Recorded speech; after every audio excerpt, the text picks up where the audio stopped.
jẹ́ àgbàdo. Orúkọ Jésù. Orúkọ Jésù. Orúkọ Jésù. Ẹni mọ Ísírẹ́lì àgbẹ̀ ọ̀gá lọ́wọ́lọ́wọ́ báyìí àyàn lógo fún orí ọ̀fẹ́ lẹ́ẹ̀kan sí. Èyí tó mú wa tọ̀ ọwọ́ Ọlọ́run wá fún àánú àti fún ìyanu ọwọ́ Jésù. Ẹni mọ Ísírẹ́lì Olúwa gbọpẹ́. Olúwa gbà yìí. Olúwa gbéga fún iṣẹ́ rẹ lórí ayé wa, nínú ayé ẹnìkankan, nínú ayé ọmọ. Olúwa gbéga fún orí ọ̀fẹ́ àánú rẹ tó pọ̀ bí yanrìn lórí ayé wa. Ẹni mọ Ísírẹ́lì lórúkọ Jésù Olúwa gbọpẹ́. Ìwọ bàbá Olúwa gba ọpẹ́, Olúwa gbà yìí. Olúwa gbéga fún iṣẹ́ rẹ. Olúwa lógo, Olúwa fi gbogbo ògo ìfún. Gbogbo ọlá yìí ìwọ ló ní lórí ayé wa, nínú ayé wa, nílé wa. Ẹni mọ Ísírẹ́lì lórúkọ Jésù Olúwa gbọpẹ́. Bá a ṣe tọ̀ wá láàárọ̀ Jésù járe ọ. Jésù járe agbára rẹ. Jésù járe orí ọ̀fẹ́ rẹ gbà. Jẹ́ ká àánú rẹ kó tọ̀ wá wá. Jẹ́ kí orí ọ̀fẹ́ rẹ kó dájú. Jẹ́ kó wá agbára rẹ kó kàn wá. A ó sì yìn ọ́ lógo. A ó sì gbé ọ ga. Láì lórúkọ Jésù Kristi Olúwa àti olùgbàlà wa. Àmín. Ọmọ Ọlọ́run jẹ́ ká bẹ̀rẹ̀ sí gbé Jésù ga láàárọ̀ yìí o. Ẹ ká yìn Jésù fún orí ọ̀fẹ́. Ẹ ká gbé Jésù ga fún àánú. Ìtarí gbà lọ́wọ́ rẹ̀ sẹ́. Lọ́wọ́ Ọlọ́run tó pọ̀ nípa àti agbára yìí. Lọ́wọ́ ẹni tó ní gbogbo agbára lọ́wọ́. Mo fẹ́ ká yìn Jésù fún iṣẹ́ rẹ̀ ni. Fún iṣẹ́ àánú rẹ̀ sẹ́. Fún orí ọ̀fẹ́ tó dájú. Fún orí ọ̀fẹ́ tó fi pa á mọ́. Fún ààbò tó péye lórí ayé ẹnìkankan. Ẹ ká gbé Jésù ga láàárọ̀ yìí. Fún àánú rẹ̀ tá a rí gbà sẹ́. Olúwa ṣeun o. Ẹni mọ Ísírẹ́lì o ṣeun. Wọ́n tó gbojú mi lọ́wọ́ omijé. Bẹ́ẹ̀ ni. Ọpẹ́lọ́wọ́ Jésù yìí. Wọ́n tó gbà mí. Wọ́n tó gbọ́ ọkàn mi lọ́wọ́ ègbé. Lift your voice and give that thanks to the Lord. Ọba tó gba ojú rẹ lọ́wọ́ omijé o. Tó gbọ́ ọkàn rẹ lọ́wọ́ ègbé. Jésù ṣe o. Jésù ṣe o. Aláàánú mi ò mà ṣe. Aláàánú mi ò mà ṣe o. Aláàánú ayé mi ò mà ṣe. Bẹ́ẹ̀ kò dúpẹ́ lọ́wọ́ Ọlọ́run yìí. Ọba tó fi agbára fún ọ. Ọba tó fi agbára fún ọ. Lift your voice and give thanks to the Lord. The Lord that makes his grace sufficient for our life. Tó mú àánú rẹ̀ dúró lórí ayé wa sẹ́. Ọba tó fún wa ní orí ọ̀fẹ́ ohun gbogbo. Let's lift our voice and bless him. Ẹ ká gbé Jésù yìí ga. Ẹ ká yìn fún orí ọ̀fẹ́ ńlá. Ẹ ká yìn fún ọwọ́ agbára. Ẹ ká yìn fún ọwọ́ ògo rẹ̀.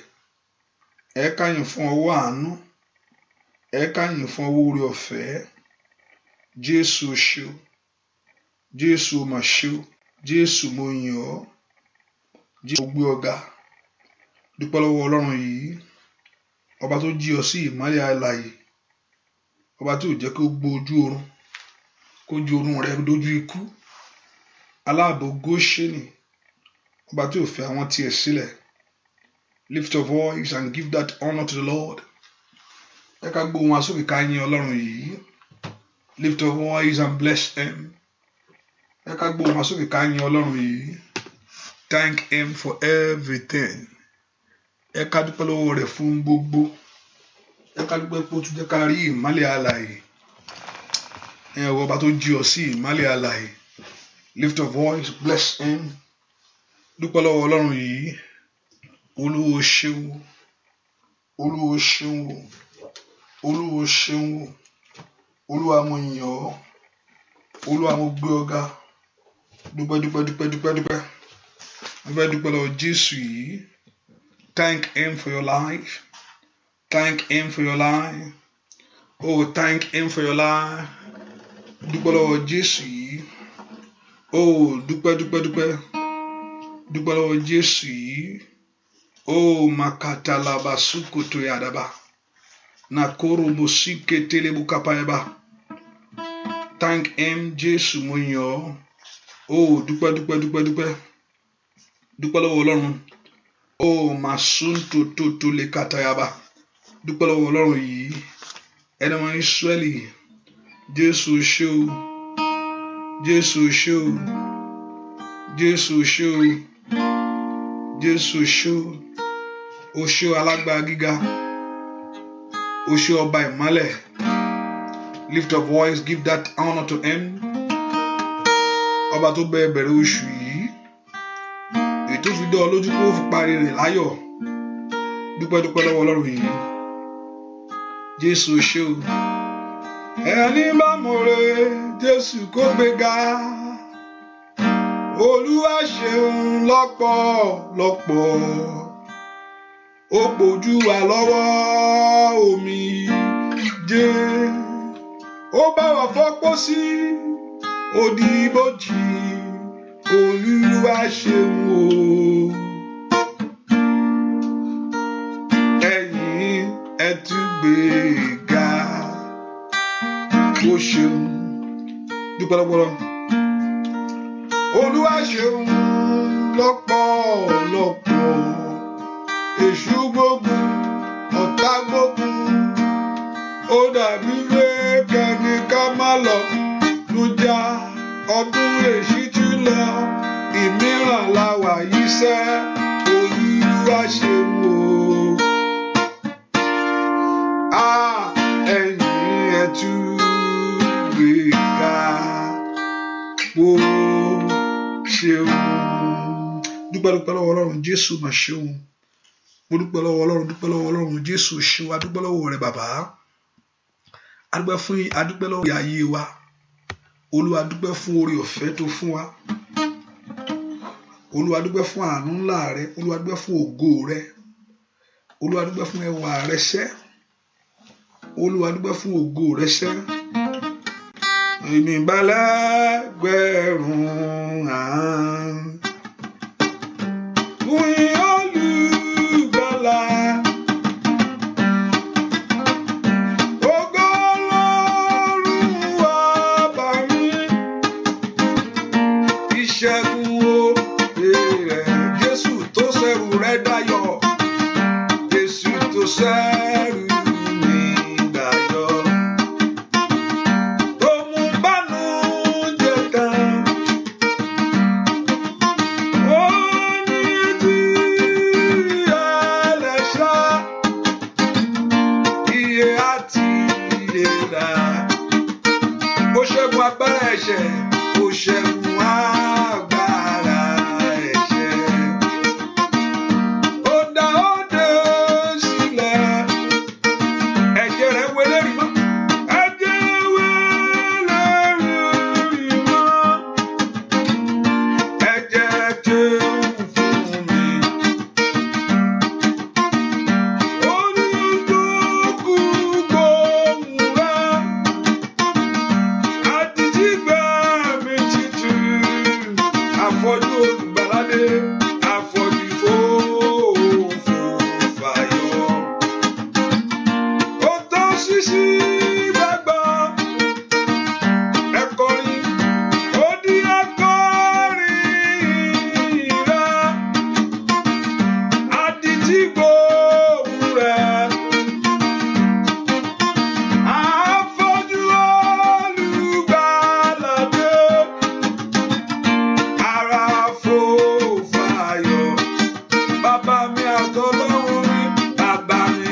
ṣe òdi ọ̀pọ̀ bàbá mi àgbà.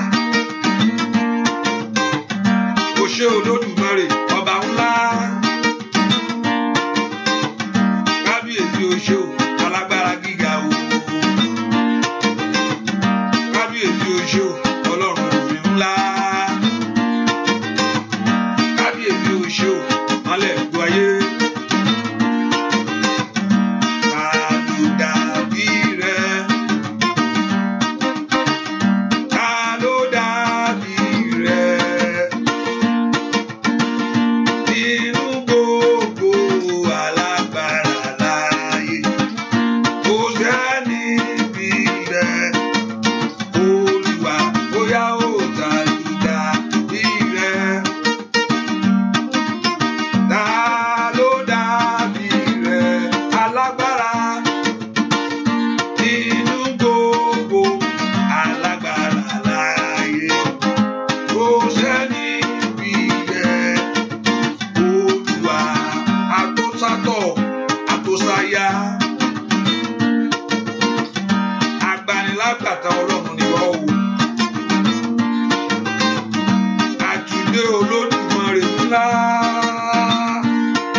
Lift your voice and thank Him.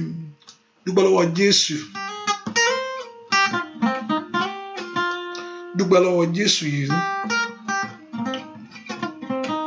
Dúpẹ́ lọ́wọ́ Jésù ọba tó pọ̀ ní pàtàgbà. Ọba tó ṣàánú fún ayé ẹ̀.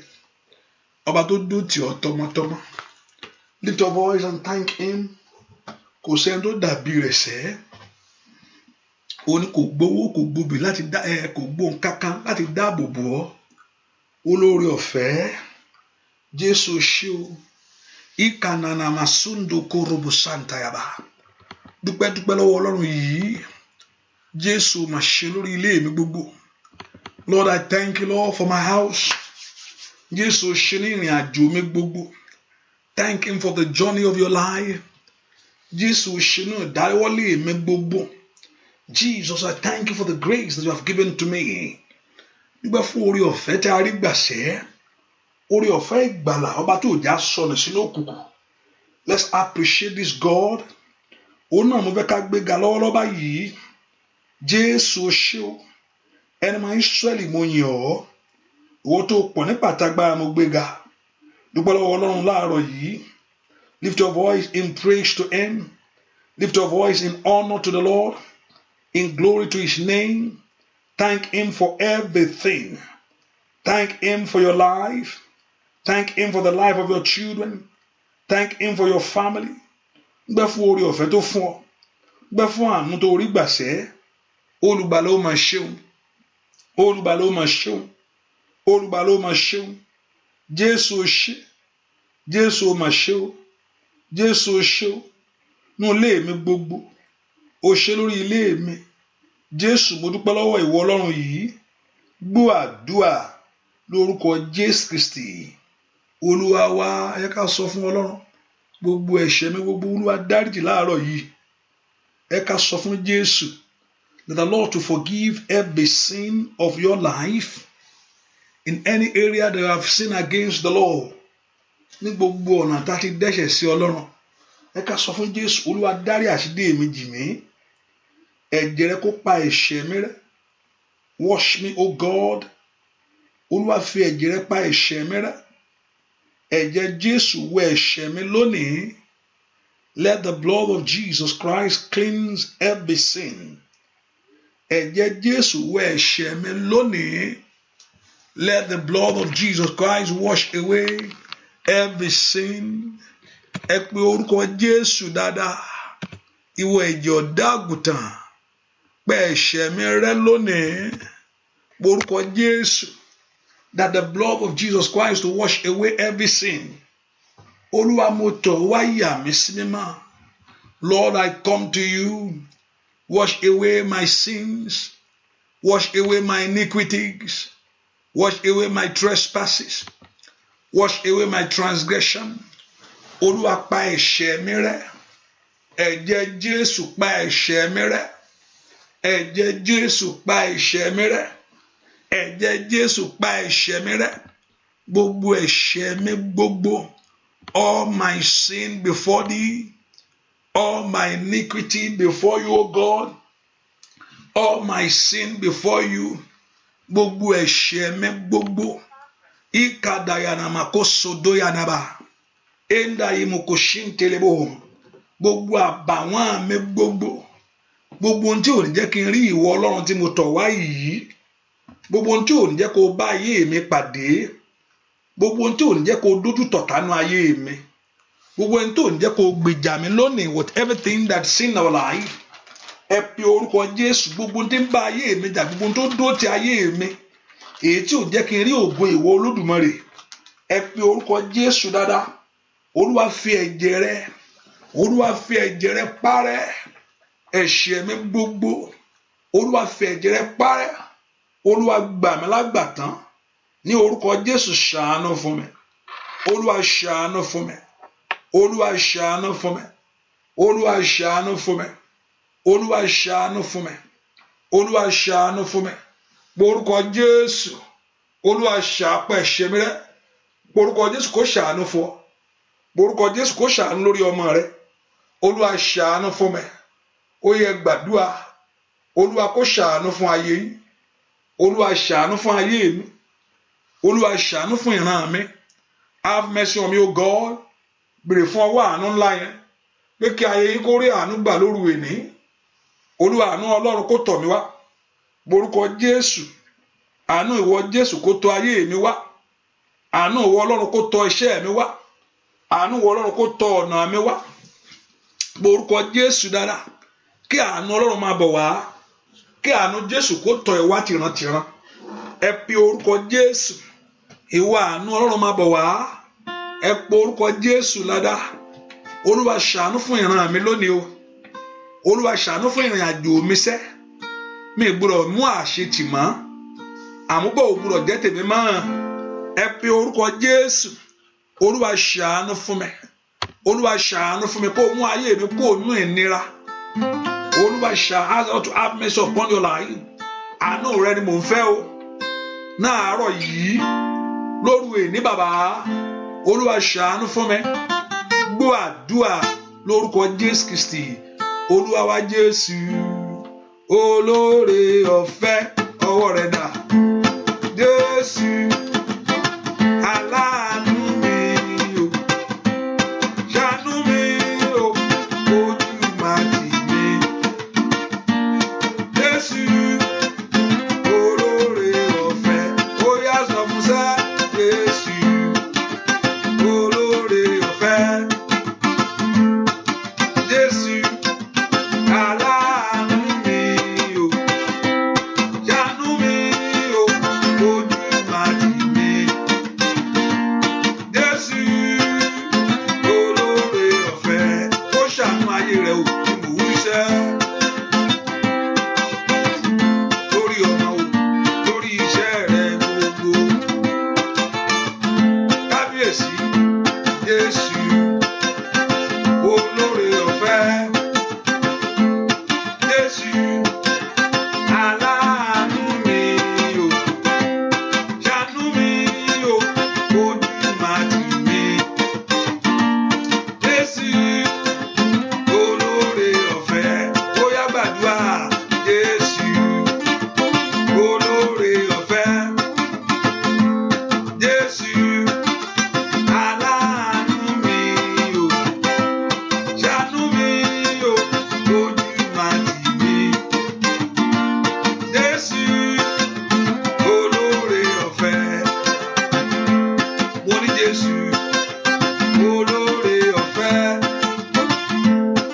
Jésù aláàánú mi o, ṣàánú mi, ojú má tì mí. Jésù olóore, ó yá pé Jésù, Jésù olóore ọ̀fẹ́ ẹlẹ́dàá mi. Jésù aláàánú mi o, ṣàánú mi o, káyé máa yọ̀ mí. Jésù olóore ọ̀fẹ́, bàbá ṣàánú wa o, kẹ́bí máa gàn wá. Jésù olóore, láàárọ̀ yìí ní sẹ́, ṣàánú wa o, ojú máa tì wá. Jésù olóore, àìlè máa kó pradàgàdàbà, ṣàánú wa o, ojú máa tì wá. Jésù olóore ọ̀fẹ́. Ẹ porúkọ Jésù, ìwọ Jésù tí mo sátọ̀ gbà mí lónìí. Ẹ porúkọ Jésù dáadáa, ìwọ ibi ìsádi mi gbà mí lónìí. Ìwọ bí ìrànlọ́wọ́ mi gbà mí ní mi ó ké pe Olúwa. Ìkànnà máa kó poro sàtáyàbà. Ẹ pe orúkọ Jésù, Olúwa gbà mí lónìí. Ìwọ Jésù tí mo sátọ̀ wá, ìwọ Jésù tí mo ké pe láàárọ̀ yìí. Ẹ pe orúkọ Jésù bí tẹ́ wá sẹ́. Ó yá gbà mí tilétilé. Ojú ò gbúdọ̀ tì mí, ayé ò gbúdọ̀ bèrè pé ìwọ dà. Eli makaparo sata, ẹ̀gàn ò gbúdọ̀ mọ orí ayé mi o. Ẹ pe orúkọ Jésù dáadáa. Ojú ò gbúdọ̀ tì mí lórí ọmọ gbogbo. Ayé ò gbúdọ̀ yọ̀ mí o. Ayé ò gbúdọ̀ bèrè pé ìwọ dà lórí ọ̀rọ̀ mi sẹ́. Ìwọ Jésù olórí ọ̀fẹ́, jẹ́ kí orí ọ̀fẹ́ rẹ tó fún ayé mi. Ayé àmàkóso tó yàgàbà, ẹ jẹ́ kí orí ọ̀fẹ́ rẹ tó fún ìran mi gbogbo. Ẹ pe orúkọ Jésù bí tẹ́ wá sẹ́. Ìwọ Jésù olórí ọ̀fẹ́, orí ọ̀fẹ́ rẹ kó wọlé tọ̀ mí wá. Indorabaka shantayaba, orí ọ̀fẹ́ rẹ kó yí ayé mi ká.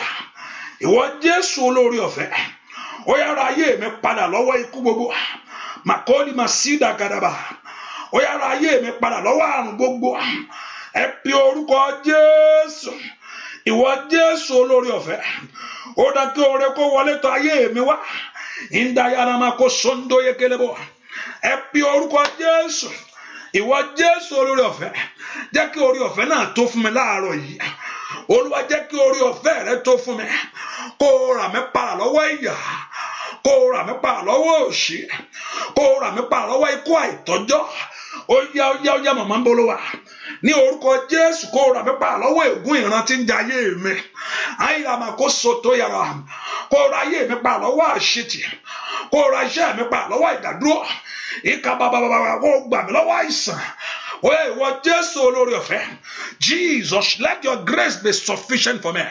Ẹ jẹ́ kí orí ọ̀fẹ́ náà tó fún mi. Ẹ pe orúkọ Jésù. Ẹ jẹ́ kí orí ọ̀fẹ́ náà tó fún ayé àwọn èèyàn yìí. Ìkàdólè máa kó paraba. Láàárọ̀ yìí ni ìwọ Jésù olórí ọ̀fẹ́. Ẹ jẹ́ kí orí ọ̀fẹ́ náà tó fún mi. Ó lábàgádàgàwà. Èso ń dorobo ṣìnkẹ́tẹ̀rẹ̀bọ̀. Jẹ́ kí orí ọ̀fẹ́ tó fún mi. Jẹ́ kí orí ọ̀fẹ́ tó fún mi. Jẹ́ kí orí ọ̀fẹ́ tó fún mi. Jẹ́ kí orí ọ̀fẹ́ tó fún mi. Jẹ́ kí orí ọ̀fẹ́ tó fún mi. Jẹ́ kí orí ọ̀fẹ́ tó fún mi. Jẹ́ kí orí ọ̀fẹ́ rẹ tó fún mi. Jẹ́ kí orí ọ̀fẹ́ rẹ tó lórí iṣẹ́ mi. Ní orúkọ Jésù, jẹ́ kí orí ọ̀fẹ́ rẹ tó fún ayé àwọn èèyàn yìí. Ìwọ Jésù lórí ọ̀fẹ́ ńlá. Ìkùnànàmàkọ́ parópàtẹ. Orúkọ Jésù lóru èdè o. Ìnànàmàkà, jẹ́ kí orí ọ̀fẹ́ rẹ kó dìde fún ayé mi ní gbogbo ọ̀nà. Indorabakakaba. Ìwọ Jésù lórí ọ̀fẹ́, fún mi ní orí ọ̀fẹ́ rẹ kó gbé ayé mi dìde lọ́wọ́ ìrákòrò. In Jesus name we pray. Orúkọ Jésù, gbogbo ogun tí ń lé ayé mi ká, gbogbo ogun tó fẹ́ gba ìsinmi mi lọ́wọ́ mi. Ẹni tí nǹkan ò bá ṣe ò mọ̀, ẹni tí nǹkan ṣe ló mọ̀ o. Nǹkan ò ní ṣe ọ́ láyé. Ẹni tí nǹkan ṣe ló mọ̀. Ẹni tí nǹkan ṣe ló mọ̀ o. Nǹkan ò ní ṣe ọ́ lórí ọmọ. Nǹkan ò ní ṣe ọ́ lórí ara rẹ. Ẹ pe orúkọ Ajé, gbogbo ohun tó ń lé mi ká ó ti lé mi sọ́dọ̀ ẹ lónìí.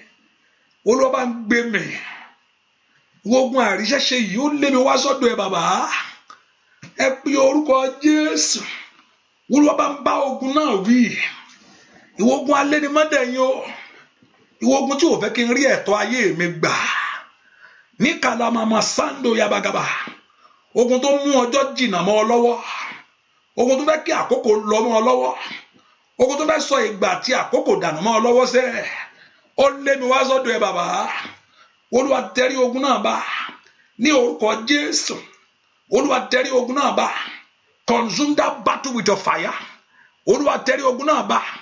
Consume that battle with your fire. Ẹ pe orúkọ Jésù láàárọ̀ yìí. Olúwa tẹrí ogun náà bá. Ẹ má gbé ogun náà mì. Ẹ má gbé ogun náà mì. Ẹ má gbé ogun náà mì. Ẹ má gbé ogun náà mì. Níbo ló wà màmá? O la kato le masida. O kalamakoto le masiketelebo. Ó yá gbé ogun náà mì. Ẹ má gbé ogun náà mì. Ẹ bá mi sọ̀rọ̀ sí ogun yìí. Ìwọ ogun ìdádúró, ìwọ ogun gbèsè, ìwọ ogun mọ́ṣẹ́rẹ́, ní orúkọ Jésù. Màtótótó lékedebo. Ní orúkọ Jésù. Ìwọ ogun abáwọrẹ jẹ́, ìwọ ogun adíọrẹ lọ́wọ́. Ní orúkọ Jésù. Ìwọ ogun tó fẹ́ gba àlàáfíà mọ́ mi lọ́wọ́. Ní orúkọ Jésù. Ìwọ ogun tó fẹ́ jíire pé mọ́ mi lọ́wọ́. Ó yá. Olúwa fínásí ogun yìí. Olúwa fínásí ogun yìí. Ogun tí ò fẹ́ kí n lójú oorun. Haini masai da bagaba. Ogun tí ò fẹ́ kó lójú oorun. Iketele mo kó para bagaba. Le sondo ye gaba. Ogun tí ò fẹ́ kó sùn dáadáa.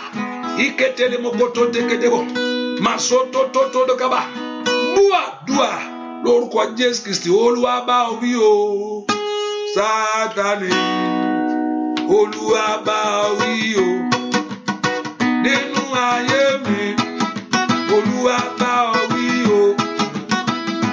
Sátánì jáde lórí iṣẹ́ mi sá. Olúwa bá wí o. Sátánì. Olúwa bá wí o. Lórí ọmọ nínú ayé mi. Olúwa bá wí o. Sátánì jáde. Ẹnìkan gbàdúrà lọ́wọ́lọ́wọ́ báyìí. Olúwa bá wí o. Kíkí ẹ̀mí ìkóra pálá jáde. Ai Màsáìdá. Olúwa bá wí o. Nínú iṣẹ́ mi. Olúwa bá wí o. Sátánì jáde. Olúwa bá wí. Olúwa bá wí o. Sátánì. Olúwa bá wí o. Lórí iṣẹ́ mi. Olúwa bá wí o. Sátánì jáde. Olúwa bá wí sá. Olúwa bá wí o. Sátánì. Olúwa bá wí o. Alágbára lórí iṣẹ́ mi. Olúwa bá wí o. Sọ fún Sátánì jáde. Ọba ògo bá wí. Olúwa bá wí o. Gbórí rẹ sókè. Sátánì. Ọba ògo wọlé wá. Yíyí àmàsí làbàkó kàyà. Lórí iṣẹ́ wa. Olúwa bá wí o. Óyá. Sátánì jáde. Óyá jáde. Olúwa bá wí o. Níbi tó sápamọ́ sí. Sátánì. Lórí ọmọ. Olúwa bá wí o. Óyá lórí iṣẹ́ wa. Olúwa bá wí o. Sátánì jáde. Ó màkáyà. Ogun àbínibí. Olúwa bá wí o. Àìní Màsáìdá. Sátánì. Ogun tó fẹ́ kó ṣeré láyé sẹ́.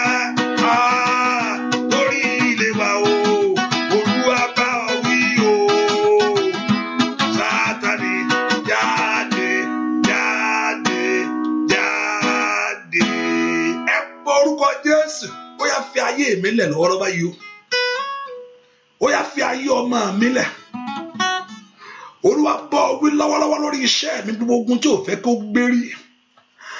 Gbogbo tí ò fẹ́ kó rọrùn ṣe lásìkò. Olúwa bá ogun tí ò fẹ́ kí n rọ́kọ. Ogun tí ò fẹ́ kí n rí ọmọ bí láyé.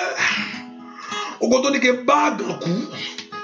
Ai ṣáìdà gbogbo ẹ̀mí kẹ́mi tó ra pálá wọnú ayé rẹ̀ ìka dàdàbà kàbà sọ́ńdọ̀ yàgàbà gbogbo ẹ̀mí yẹn kó fà jáde Olúwa bọ́ wí lónìí o lórí ìrìn àjò ayé mi ṣe Sátánì ìka adáṣẹ́dúró adènàṣẹ́ agbógo pamọ́ Olúwa bọ́ wí láàárọ̀ yìí jáde ìka náà mọ̀ kó sàtóni màkàpáyàbà àbálà ńlá ni kò pé Jésù Olúwa bá ogun yẹn wí ìwọ ogun tó ń di iṣẹ́ lọ́wọ́ ìwọ ogun tó ń di ìran lọ́wọ́ ó yẹ pé orúkọ Jésù tí ò fẹ́ kí ìran mi ṣẹ Olúwa bá wí ilé amakata yaba mo sondo ko sondo yaba le prendo to di mekete yaba àbálà ńlá ni kò gbàdúrà Olúwa bá ogun yẹn wí o Olúwa bá ogun yẹn wí Jésù ó bá ogun ìwí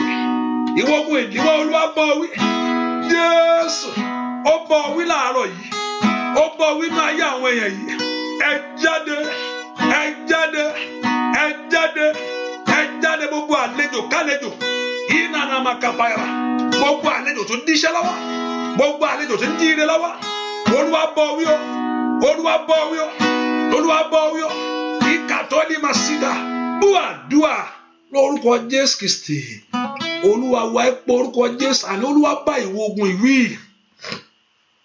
ogun tí ń gba tó fẹ́ gbaṣọ lára mi tó fẹ́ já ayé mi wòwò the Lord rebuke you ogun tó mú mi dààmú yìí Olúwa bá wí yìí ogun tó fẹ́ sọ mí di aláìmọ̀ṣe ènìyàn èyí tó fẹ́ sọ ọ́ di èrò ẹ̀yìn láàrújọ láyé ẹ bí orúkọ Jésù ti Násárẹ́tì Olúwa bá ìwọ ogun ìwí Olúwa gbé ìwọ ogun ìdè ẹ bí orúkọ Jésù ẹni máa Ísírẹ́lì bá wí ó bá wí nínú ayé mi lónìí ìwọ ogun adí nínú ayé ẹni láwá ìwọ ogun adí ayé ẹni láwá ìwọ ogun adí iṣẹ́ ẹni láwá ìwọ ogun aṣọ ayé ẹni dèrò ẹ̀yìn ẹ bí orúkọ Jésù bí tẹwà Olúwa bá wí lọ́wọ́lọ́wọ́ yìí ẹni máa Ísírẹ́lì bá wí ẹni máa Ísírẹ́lì bá wí ẹni máa Ísírẹ́lì bá wí ẹni máa Ísírẹ́lì bá wí ẹni máa Ísírẹ́lì bá wí Olúwa bá wí lórí ayé mi Olúwa bá wí lórí ọ̀nà mi Olúwa bá wí lórí iṣẹ́ mi Olúwa bá wí nínú ilé mi ẹ fi orúkọ Jésù dáadáa Olúwa bá ìwọ ogun ìwí ìwọ ogun ó yá lànà lónìí ìwọ ogun ìwọlẹ̀ lónìí ìwọ ogun ìlànà lónìí ìwọ ogun ìwọlẹ̀ lónìí ogun tí ò fẹ́ kó gbérí kíákíá ní orúkọ Jésù ogun tó tún bẹ́ rìnrìn àjò tí ò fẹ́ fún ọ lórí ọ̀fẹ́ yìí Olúwa bá ìwọ ogun ìwí ìwọ igun ìran tí ń dí mi lọ́wọ́ ìwọ ẹ̀mí kẹ́mi tí ń jà mí lógun ìwọ ẹ̀mí kẹ́mi wọ agbára èyí tó fẹ́ ṣayé mi lọ́ṣẹ́ ní orúkọ Jésù ogun tí ò fẹ́ kó fà láfíà lò ogun tí ò fẹ́ kó fi ẹ̀mí gúgùn lò gbà ó yá ogun ajírégbé agbanilẹ́rẹ́ ẹni àṣọ Olúwa bá wí ìwọ ẹ̀mí Olúwa bá wí ìwọ ẹ̀mí kẹ́mi Olúwa bá wí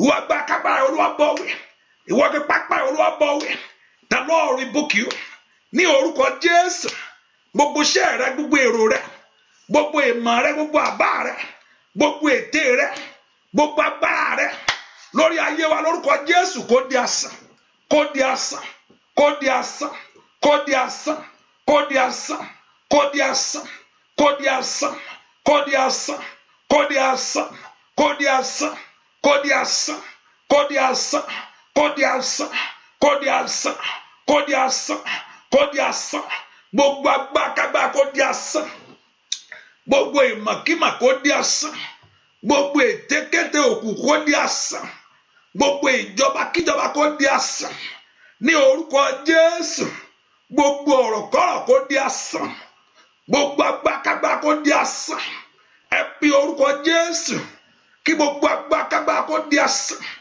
kí gbogbo ìmọ̀kímọ̀ kó di asán gbogbo ètekéte kó di asán gbogbo ìjọba kíjọba kó di asán gbogbo ohunkóhun kó di asán gbogbo ọ̀rọ̀kọ́rọ̀ kó di asán ẹ pe orúkọ Jésù kí agbára òkùnkùn kó bàjẹ́ kí agbára ọ̀tá kó bàjẹ́ kí gbogbo èrò ibi kó di asán gbogbo èrò ibi lórí ayé rẹ lónìí ní orúkọ Jésù, ní orúkọ Jésù, kó di asán.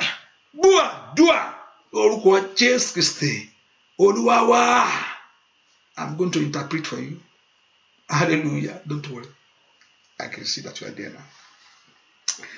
Orúkọ Jésù, I want you to call the name of Jesus Christ. That every power tormenting my life, every power holding my life down, that don't want the glory of God to manifest in your life, I want you to lift your voice and cry before the Lord. Let such power be consumed by fire. Let such power be consumed by fire. Every power that want to swallow your blessing, gbogbo agbára tó fẹ́ gbé rí ayé mi mì, gbogbo kọ̀lọ̀kọ̀lọ̀ èkùkù èyí tó fẹ́ sọ rí ayé mi jẹ́, I want to consume it by fire. Your blessing must be released to you in the name of Jesus. Your glory of your life must manifest. This is your season for a great things. Lift your voice and begin to pray. That great things begin to happen now. Let great things begin to manifest in every areas of my life. Can you lift your voice and begin to pray? In the name of Jesus. Lórúkọ Jésù. In the name of Jesus. Let glory begin to manifest. Go mi jáde. Ikoto ya gadabagaba. There's glory for your life. Ògo ayé mi jáde. There's glory for your life. Let that glory manifest. It's time for you to begin to see good things. In Jesus' name we pray. Call the name of Jesus. Say, Lord, let years of my sorrow, let years of disappointment, the years of failure come to an end today. I want you to open your heart to God. The years that you have been waiting to see glory. Your years of delay, your word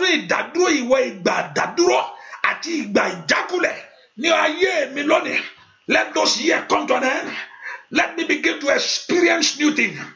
Let my life begin to experience new things.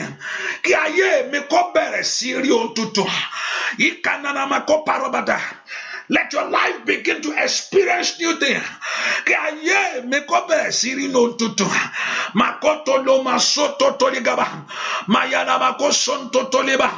Open your heart to pray in the name of Jesus. That your life begin to experience new things in the name of Jesus. Lórúkọ Jésù Kristi. Olúwa fún mi lọ́kàn ọpẹ́ sí ọ. Mo ní fún mi lọ́kàn ìyìn. Káyé mi, káyé mi, ìbùlù fún ọ. Fún mi lóhùn ọpẹ́. Bàbá.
Let great things begin in my life.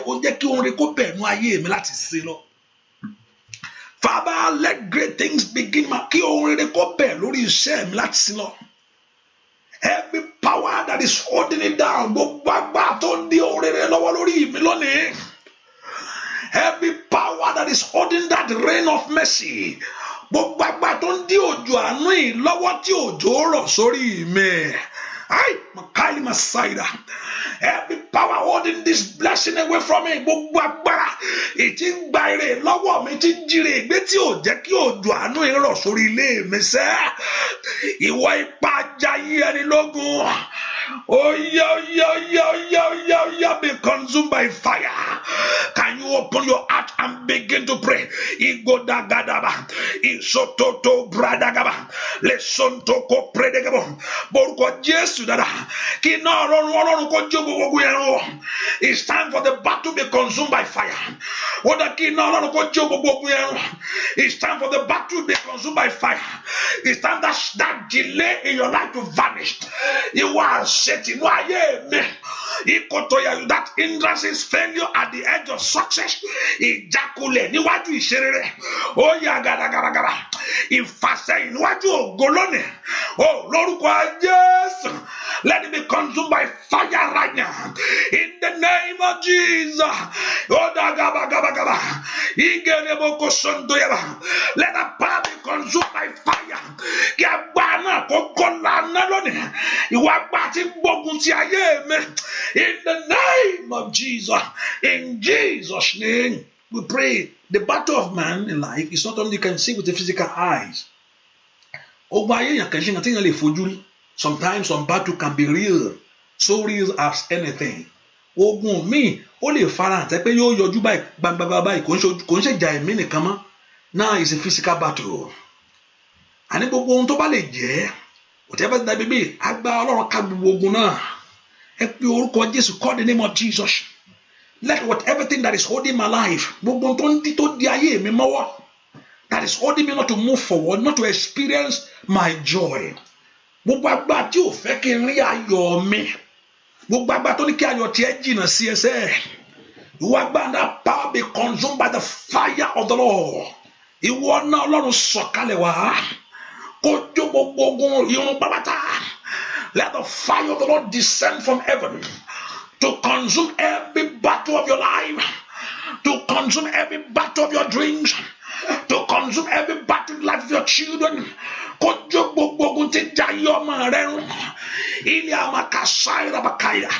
Whatever the enemy have complete, whatever they have finished, whatever they have concluded, I want to finish here. In any way they are saying no, they have complete everything concerning you. There's no progress for your life. There's no moving forward for your life. At this midnight hour, at this morning hour,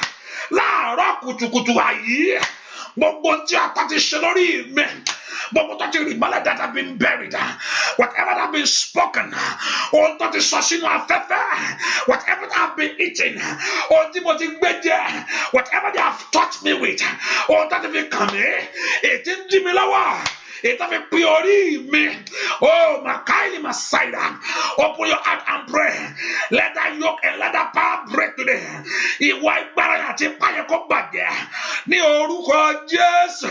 Let that yoke and that power be consumed by fire. Let my life begin to experience deliverance. Somebody begin to pray for your deliverance right now. Say, Father, let me receive my deliverance. Let me receive my deliverance from that sickness. Let me receive my deliverance. In the name of Jesus, somebody begin to pray.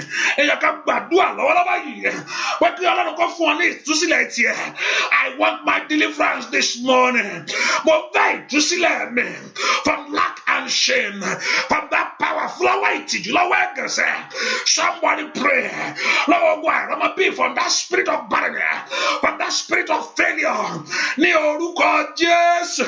Let my life receive my deliverance. Oh,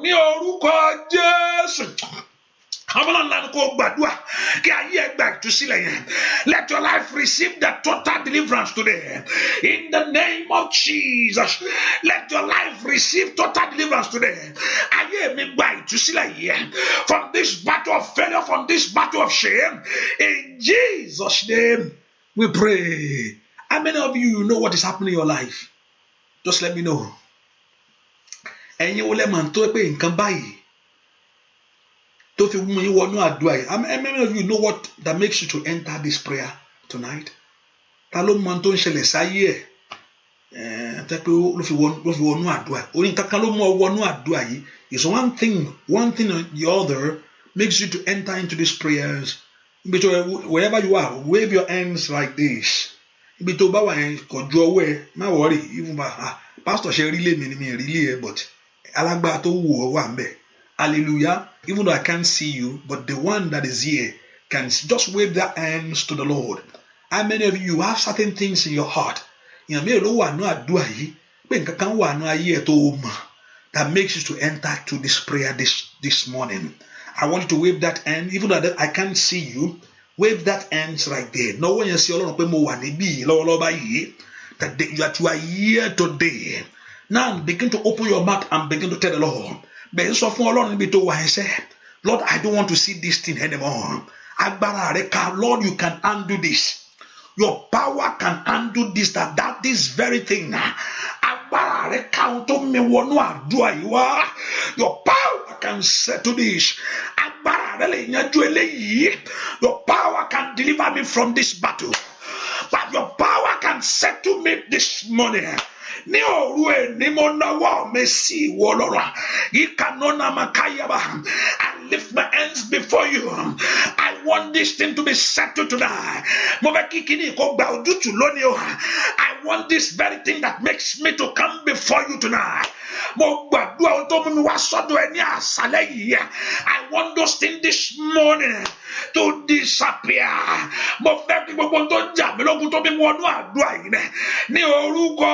Yes.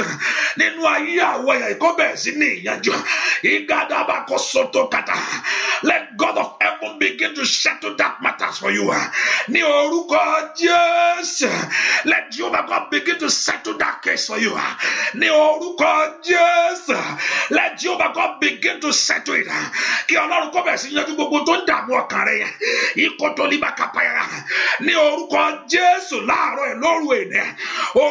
Yes. Let Jehovah God begin to settle that case right now. Let God begin to settle it tonight. Yes.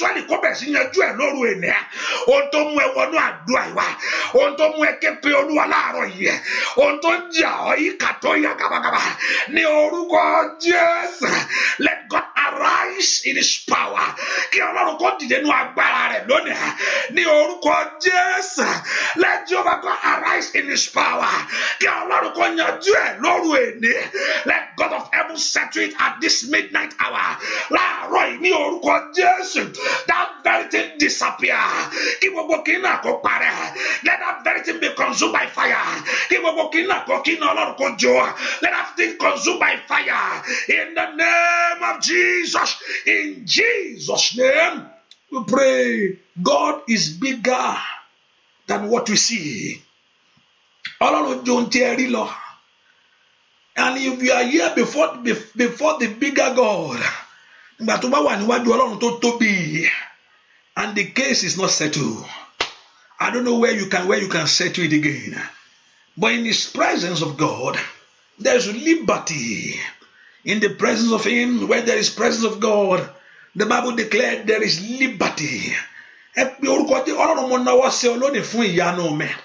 Lord, I lift my hands before you. Let this case be settled this morning. The Lord, give it to me in your mercy.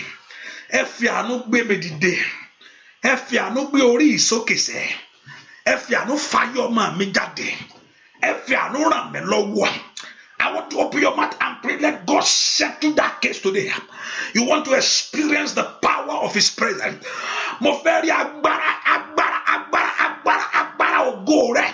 I want to experience the power of your presence. Mo fẹ́ rí agbára ìwọ ìfọwọ́kàn rẹ, ìfarahàn ìwọ Ọlọ́run. I want to experience the power of your presence. Ní orúkọ Jésù, that power of your presence manifest in my life. Ní orúkọ Jésù, ayagadagadaga, makotolibakapayaba, lesontokotokotogaba.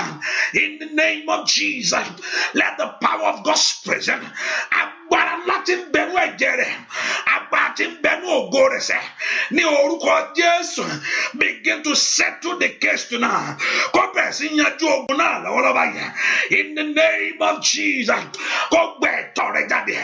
Ayalabakasandole bakata, alabakasondole bakata, analabakaparabakata yaba, alabakosontole bakata. In the name of Jesus, kó dáwọ́ ogun dúró. Let it consume every battle with fire, every battle with fire, every battle with fire, every battle with fire, every battle with fire, every delay with fire, every disappointment with fire, every lack with fire, every shame with fire. In the name of Jesus, thank you, my Father. In Jesus' name, we pray. I want you to open your mouth and pray to God. Mo fẹ́ kó porúkọ Jésù. Ilẹ̀ lanu, agbára Èṣù wọlẹ̀, agbára Ọlọ́run dúró. Hallelujah. What am I saying? You are saying, let the ground open, let every power of darkness be consumed by fire. Let the power of God stand. Ká gbọ́ Ọlọ́run dúró nínú ayé rẹ. Kí o mọ̀ tán pè ní òmìnira. Kó o mọ̀ tán pè ní àdúrà gbà. That you should know what they called the prayer answered. Pé ohun tán pè ní ẹlòmíì ò tí ì mọ̀. Ó yẹ kí ayé ẹ mọ̀ pé ohun tán pè ní àdúrà gbà. That means that what you have been telling God all this while, the Lord give you a new story. The Lord give you a new favor. May you see the hand of God. Ó dàn kẹ́rì ọwọ́ Ọlọ́run.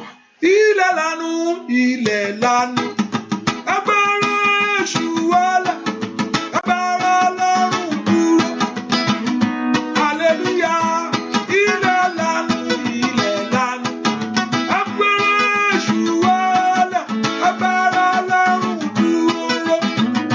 Hallelujah. Ilẹ̀ lanu, oh, ilẹ̀ lanu.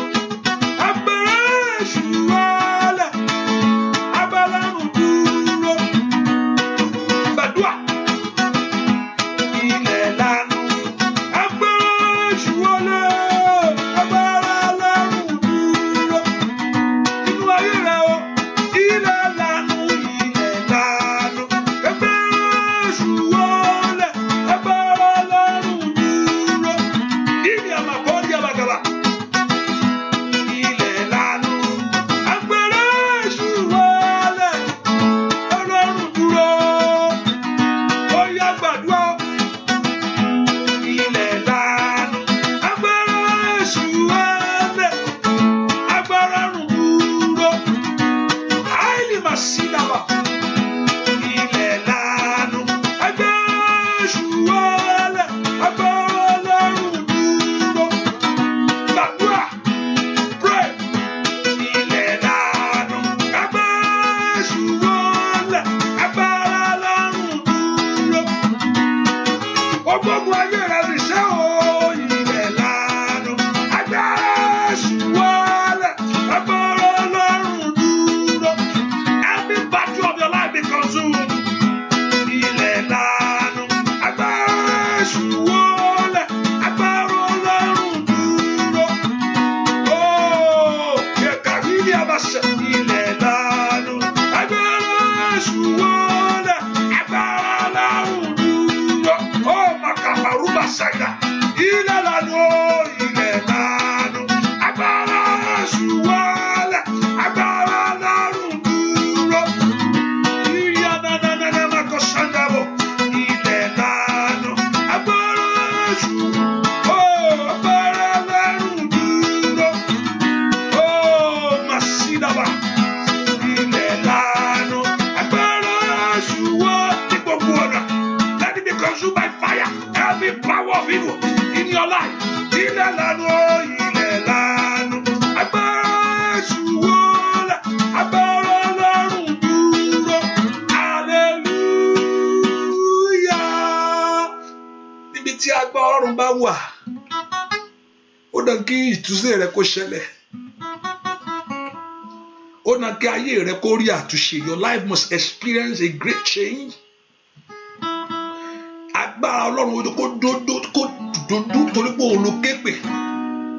Ìyà ògbé òjẹ́ ó gbé, you should not suffer that very thing to the end of your life. You have suffered it enough. Ó ti jìyà lórí kíní ẹ̀ tó. Enough is enough. Enough is enough. Begin to tell the Lord, Lord, I run to you because of my life. Olúwa mo sátọ̀ wá nípa ayé mi. Lord, I run to you because of my business. Nítorí ayé ọmọ mi mo fẹ́ sátọ̀ wá o. Lord, I run to you because of my papers. Mo sátọ̀ wá nítorí ìwé ìgbélú mi ni. Olúwa jẹ́ kó ní àtúnṣe. Ṣebí wọ́n ni mo bè lọ́wọ́ ẹ̀ṣẹ̀. Ṣebí agbára rẹ lórúkọ rẹ mo fi béèrè. Mo tọ̀ wá nítorí ayé ọmọ mi ni. Ayana makosonda yabagaba. Ọlọ́run tó gbọ́ àdúrà. Ike toto ní makata. Ẹ pe orúkọ Jésù. Let the case be settled tonight. Let the case be settled tonight. At this midnight hour. At this midnight hour. At this morning hour. Ní àárọ̀ yìí. Ní orúkọ Jésù. Ẹ jẹ́ kí ọ̀rọ̀ ayé mi yìí. Ayagado koto le makata. Adagodo mokoto poteketa. Adakoroba katakada. Ayagali masaida. Aili makoli masiri bukali makalia. Maldo bako bagabagaba. Le prede kete. Mokoto brodo shiketelebo. Makato toto prede kete. Mayada bagadagaba. La brendo toko kote. Mashekoto ribakatagaba. Le sonto prede kete. La prendo tokatagaba.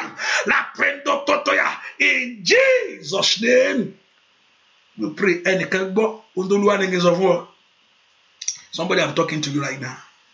Òkúta tí wọ́n gbé dé ọ̀nà, Olúwa gbé kúrò, wàá rí pé ọ̀nà ńlá. I'm talking to somebody. Òkúta tí wọ́n gbé dé ọ̀nà, Olúwa gbé kúrò, wàá rí pé ọ̀nà ńlá. The stone of hindrances that enemy have put in your way, you will see the Lord has removed it. Wàá mọ̀ pé kíni ti kúrò, wàá wá wọ bẹ̀yẹ wẹ́rẹ́. Hallelujah. You will see that thing is going to happen for you just like that. Bẹ́ẹ̀ ni mo sọ, òkúta tá gbé dé ọ̀nà, Olúwa gbé kúrò, wàá rí pé ọ̀nà ńlá. You just have easy access. Hallelujah. I'm talking to you. You find yourself, you have just easy access. Hallelujah. Ibi tó wọ̀ látijọ́ yẹn, wàá kàrí pé ìrọ̀rùn ló kọ́ fi wọ́ bẹ́ẹ̀. Bẹ́ẹ̀ ni kò tó mọ̀ ti bá rẹ̀ ń bẹ̀. Ìkùnú na makayaba. Ọ̀rọ̀ yẹn kò tọ̀ wá. Let that word come to you. Andayaba kò shandayaba. The word have been released. Ọ̀rọ̀ yẹn ti jáde. Ní orúkọ Jésù kó wá ẹ kàn. Yíndayabaka. Ó ní ọ̀rọ̀ òun kì yóò lọ láìṣẹ. The word have been released right now. Ọ̀rọ̀ yẹn ti jáde. Ní orúkọ Jésù kó tọ̀ wá. Kó tọ̀ lé ẹ wá. Kó tọ̀ iṣẹ́ ẹ wá. Kó tọ̀ ọ̀nà rẹ wá. Kó tọ̀ ayé ọmọ rẹ lọ. Ọ̀rọ̀ yẹn kó tọ̀ wá. Let that word come to you and perform his word. Ikatayabakabaya. And perform. Kó ṣẹlẹ̀ ní orúkọ Jésù. Ìwọ òkúta ìdíwọ́. Ìwọ òkúta àìrọ́wọ́yọ̀. Ìwọ òkúta àìsàn. Ní orúkọ Jésù. Ìwọ òkúta ìbànújẹ́. Every stone of hindrances and failure, stagnancy and disappointment of life that have hold your dream. Ètò di ọ lọ́wọ́ tó di ọ̀nà lọ́wọ́. That not give you access to your miracle. Èyí ò jẹ́ kó rí bí jáde. Èyí ò fẹ́ kó rí bí gbà lọ. Ìwọ òkúta ìpòórà. Ó pòórà. Ó pòórà. Ó pòórà. Ó pòórà. Ó pòórà. Ọ̀nà ńlá fún ọ. Ọ̀nà ńlá fún ayé rẹ. The doors open for you. In the name of Jesus. You have access to breakthrough. You have access to your open doors. You have access to your miracle. Ọ̀nà ńlá fún ọ. Ibire tẹ̀ ń wáyé débẹ̀. Ẹ̀rí ọ̀nà lọ. Ẹ̀rí ìyanu lọ. Ẹ̀rí ìyanu lọ. Ẹ̀rí ìyanu lọ. Ẹ̀rí ìyanu gbà kọjá. Ìkùnànàmàkàpàyàrà. The case has settled. Olúwa yanjú ọ̀rọ̀ náà. The case has settled. Ìkàpàlùbàkàtàyàrà. Olúwa yanjú ọ̀rọ̀ náà. Ní orúkọ Jésù. Ìní màkàdà bàkàsádà. Ní roba kusheteli makata yede. Moko frada kafada. Lotonu moko shitele mokaba. Le prendo ko perko setele. Takata yedi bakata. Ọjọ́ méje nísinsìnyí. Wà gbégbá ọgbà. Iko robokopa 7 days now. You have a great Thanksgiving. Ọ̀rọ̀ àṣẹ ni.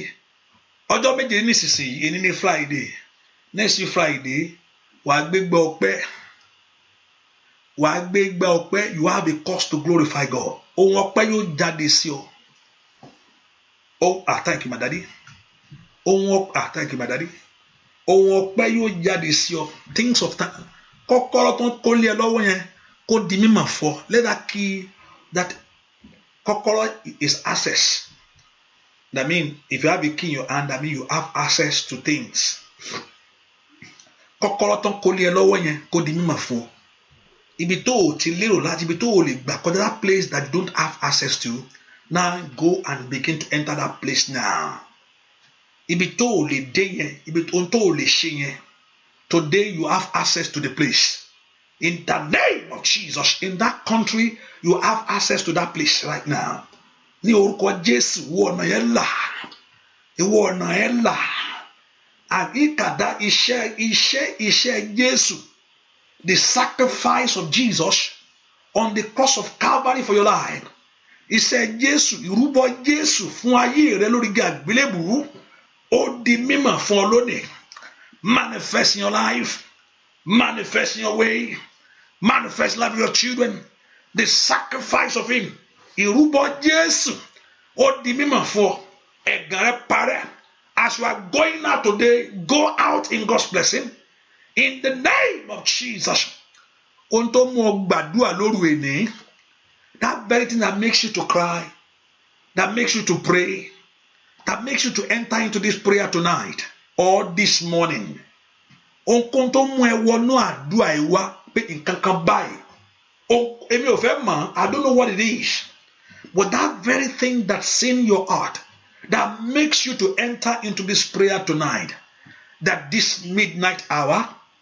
I pray before my Father. Let that thing disappear today. Let that thing settle. Gbogbo okùn tí wọ́n fi di ayé ẹni mọ́lẹ̀. Ìwọ okùn yẹn já. Kò bá jẹ́ bí okùn òwú. Òwú mi lágbára tí wọ́n fi so ayé ẹlòmíì mọ́lẹ̀. Okùn yẹn dẹ̀ lágbára òwú ni. Just like a thread. Okùn thread ni. Ṣùgbọ́n thread kékeré tó ń wò yìí ó fojú dí ni o. Ọ̀run kò já lónìí. Àmín. Ṣàmì dáadáa. Okùn thread lásán ni o.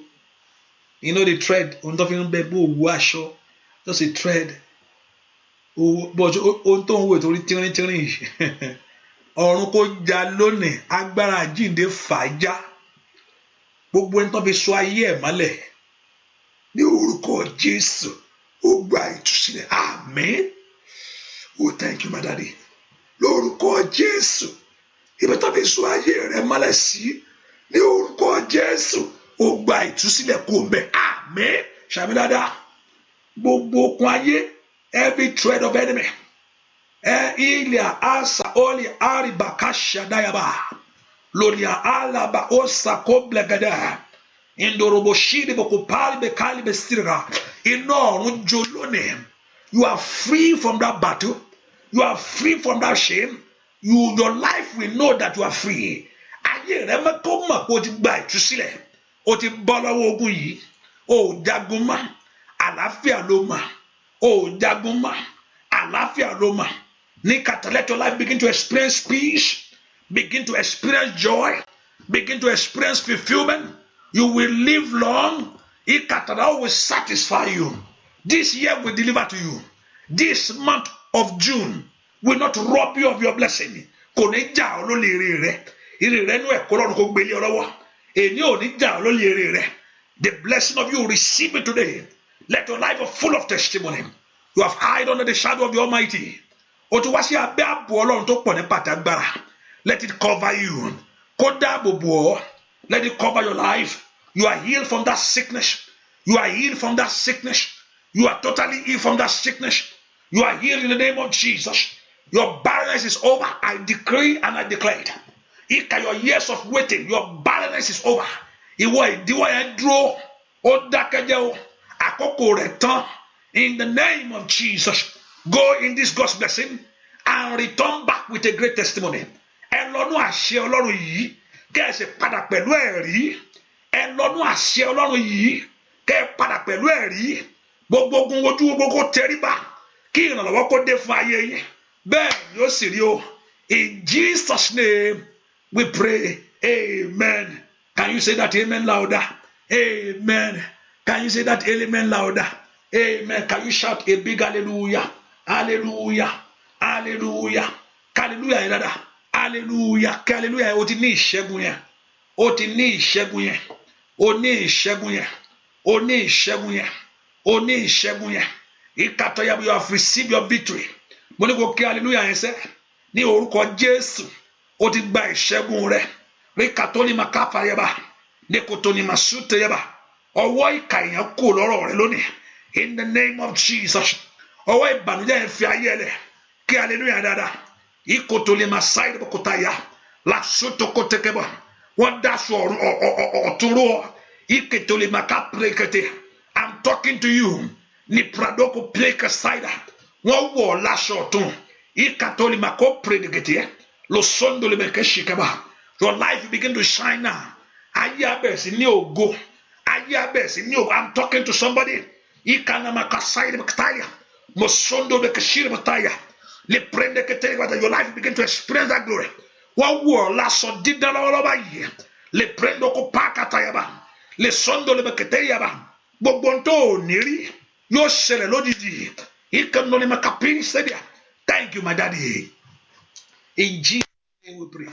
Amen. I'm talking to the like of somebody right now. And I can there's somebody here tonight. I don't know. Like you don't have nothing. Oh, you have nothing. Me oh to lock on me but oh I know I do unto oh my pay is you can say it's zero ni. Ṣùgbọ́n ọwọ́ Ọlọ́run wọ̀ láṣọ ọ̀tún lónìí o. Èní ní 2025. Gbogbo tí o ní rí tẹ́pẹ́ you have not experienced in life and your life is calling for it. Ayé ẹ̀ ń pè fún and it has never happened. Á ṣẹlẹ̀ gbogbo ẹ̀ á kà ṣẹlẹ̀ wá lọ́kàn. You will see it will just happen. It will just happen. It will just happen.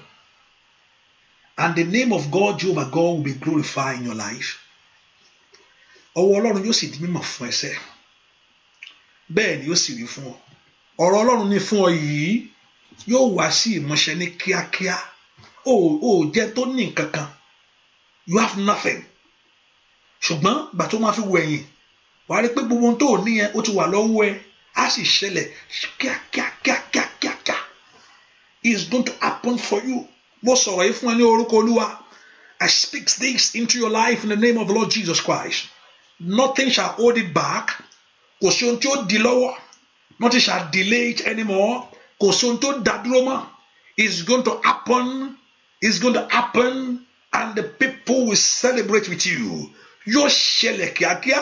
Àwọn èèyàn yóò sì bẹ ẹyin Ọlọ́run. Bẹ́ẹ̀ ni yóò sì rí fún ọ. Bẹ́ẹ̀ ni yóò sì rí fún ọ. Àdúrà gbà lórí ọmọ rẹ. Àdúrà gbà lórí ọmọ rẹ. O ṣàmì dáadáa. O makaili masaida. O makailia. O shida kaili masida. Àdúrà gbà lórí ẹ. Oh, thank you, my daddy. Àdúrà gbà lórí ọmọ rẹ. Oh, the Lord Jehovah God answer your prayers over your children. Àdúrà gbà lórí ọmọ yìí. Àdúrà ti gbà. Àdúrà ti gbà. The prayers be answered. Olúwa gbọ́ ẹbọ àdúrà rẹ. He has answered the request of your prayers. Olúwa gbọ́ ẹbọ àdúrà rẹ ó gbà á. Ẹbọ àdúrà rẹ tó gbé síwájú Ọlọ́run. Ìkàtọ́ yamaka ṣàyíra. Olúwa gbọ́. Oh, Makaili Masaida. Ini Makaili Masaida Kota. O to igbe rẹ̀ tọ̀ Olúwa wá. Ika Saili Bakoria. Olúwa sì gbọ́. Oh, Makaili Masaida. Igbe rẹ̀ tọ̀ Olúwa wá. Olúwa sì gbọ́. Bẹ́ẹ̀ ni ó sì rí. Like you are holding a pot in your hand. Èéfín jáde nú ó ń jáde in that pot. There's a smoke. Igbe rẹ̀ tọ̀ Olúwa wá. Olúwa sì gbọ́. I'm talking to you. Mo ń bọ̀ wí.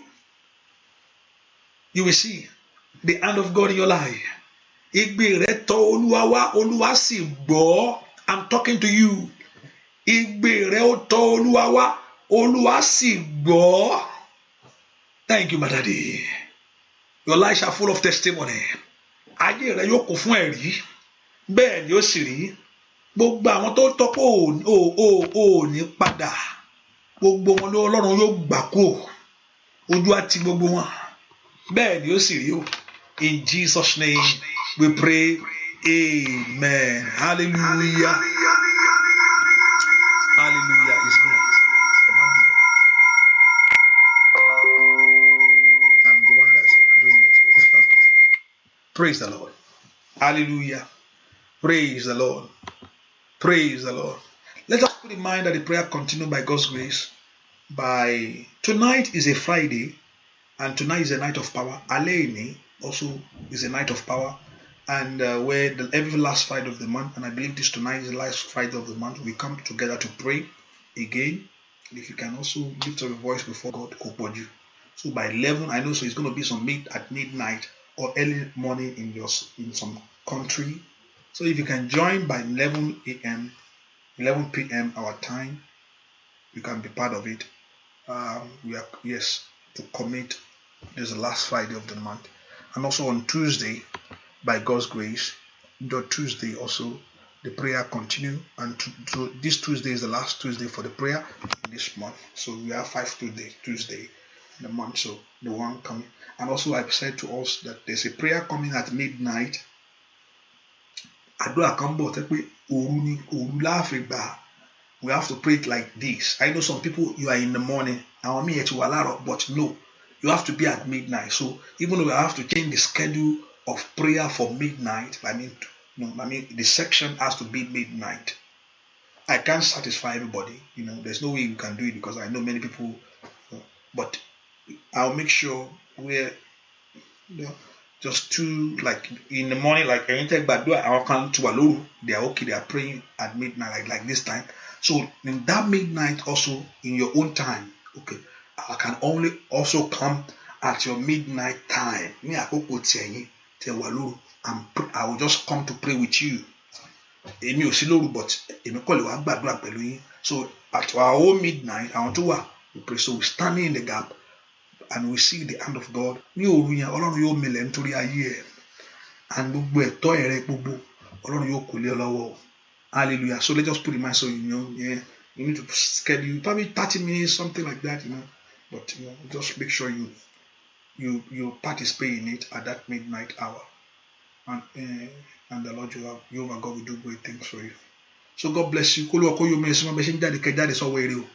in God's blessing and return with the testimony. Let Jehovah God bless you as you are supporting the word of God, sharing, doing things for the Lord. Let Jehovah God do great things for you in the name of Jesus. Let Jehovah God surprise you in the name of Jesus. So shall it be. In Jesus' name we pray. Amen. Thank you very much. God bless you. Thank you for being here. God bless you. Go and receive your blessing. Go and occupy the place. In Jesus' name we pray. God bless you. God bless you. Àbò Jésù kò dájú bó ṣe rìn jáde tó rìn tó máa rìn. Àbò Jésù kò dájú bó ṣe fẹ́ rìn lójú títì. As you are going to walk in the street. Àbò Jésù kò dájú ọkọ̀ ẹ̀yìn tàbí ọkọ̀ iwájú tàbí ọkọ̀ ọ̀tún kò ní bá o.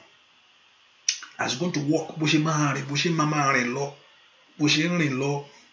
Àbò Jésù kò dájú ọkọ̀ lẹ́yìn. Àbò Jésù kò dájú ọkọ̀ níwájú lọ́tún, car at the back. Àbò Jésù kò dájú bó ṣe fẹ́ rìn as going to be walking tọmọtọmọ. Àbò Jésù kò dájú in Jesus. Ẹni tí ń pa Ísírẹ́lì mọ́ kó pa yín mọ́ o. Aláàbò Góṣẹ́nì kó dáàbò bò yín. bẹ́ẹ̀ ni ó sì rí torí pé ẹ ti fi ọ̀rọ̀ yín lọ Olúwa o ò ní ṣìrìn ò sì ní ṣẹ̀ṣẹ̀ gbé o in Jesus name we pray amen amen amen in Jesus. God bless you. Thank you. Bye bye. See you this morning by God's and also midnight hour at 11. God bless you. But see you in the morning by 6. God bless you. Bye bye.